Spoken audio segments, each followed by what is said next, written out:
debate that, although it will probably take hours. But the thing about using troops here in the United States, I mean, they just created this again. This was the Bush administration. They started the AmeriCom, a U.S. Central Command. Yeah, Northcom. Northcom. That freaks out everybody. Now, Tom, here's the issue. Yeah. It's all continuing, but expanded under Obama, because people say, oh, Obama's a lot better because he's a better speaker and a nicer guy. No, it's worse, because under Bush, people knew he was disingenuous. He came off as demonic. He came off as a scam artist. He came off as dirty, as seedy.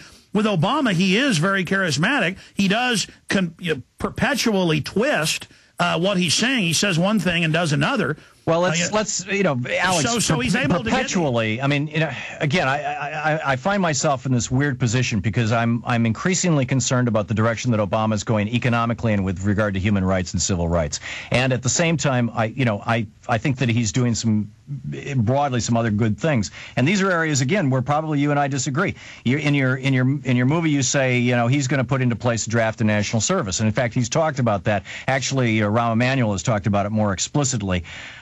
This is what Thomas Jefferson wanted. This is the basis of the Second Amendment, that every able-bodied man in America from the age of 17 to 47, Jefferson was quite explicit about it, should have a gun in his closet and be a member of a militia, and that we should have no standing army. Those were local posses. Those were not controlled by the federal government. No, actually, the local militias would be responsible to county authorities, who would be responsible to state authorities, who would be responsible to federal authorities. But it was still local. And so, they've turned that idea on its head. They want the locals disarmed, and then they want locals purely under federal command. So the model Obama wants is clearly closer to the Soviet or the World War II. Well, I haven't seen that, Alex, and neither one of us actually have seen any of the details. No, I have. Okay, and the community service that they're talking about, 50 hours of community service a year. No, that's the start. That's the start. I've read Rahm Emanuel's book. What they had up at change.gov till they pulled it down. I know what they've called for under AmeriCorps and Secure Corps.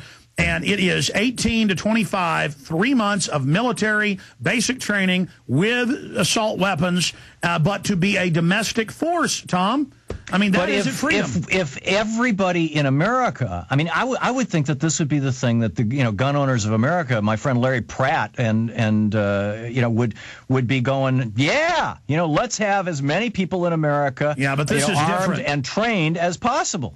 Okay, well, let's take why are you concerned about that? Let's take Bush and his faith-based initiatives. The, quote, left didn't like that, and I didn't like it either. Now Obama's all for the faith-based initiative, and what this is... I don't like it either. It's a whole bunch of different programs.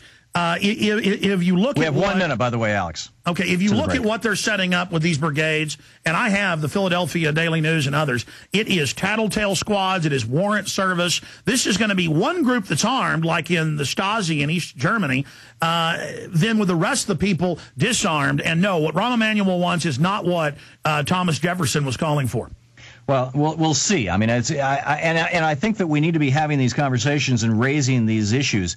Your concern about national health care, I'd like to get into at some point too. Let's take calls from our listeners though and see what they have to say. Absolutely, Tom. I want to thank you. I want to thank you for having me on your show. I know you're very well respected. I know you've said kind things about 9/11 Truth. We now have one of the heads of the 9/11 Commission coming out and saying it was all a big lie with the Pentagon. I'm sure you saw that. Yeah, I did. And Alex, thank you for participating with me on the show. And, there's a lot of areas where we disagree. There's a lot of areas where we agree. And I think that this kind of conversation needs to happen more often in America.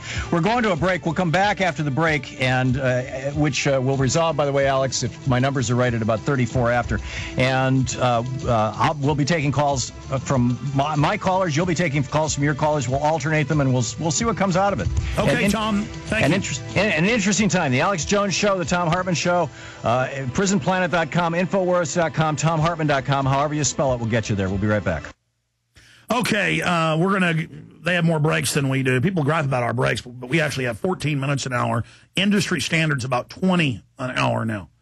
So for all of you whining about that, well, then buy some of the books and videos so we can fund this operation. We get rid of all the ads if we had enough funding, except that it wouldn't be tailored for AM and FM stations out there. A lot of exciting things happening with the show. For years, Ted Anderson's tried to get us on XM and Sirius, and looks like that's going to be happening by next month. Just going to leave it at that for you. A lot of hurdles to jump on that issue. And I'm sure you've heard my Obama deception ad airing on Rush Limbaugh. And Ted Anderson is doing that as an investment.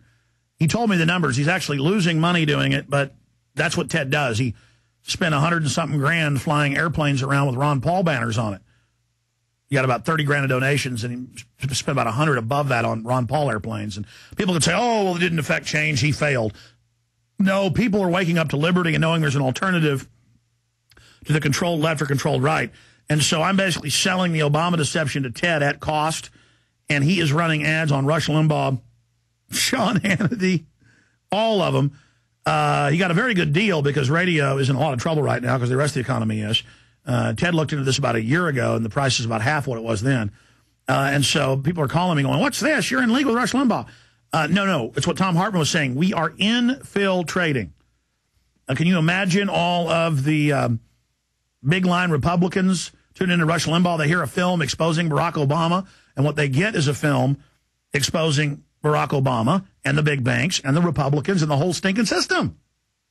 So it's a beautiful thing, and so that's what your support of Ted Anderson and the work he's doing is causing as well. Why is my shirt off?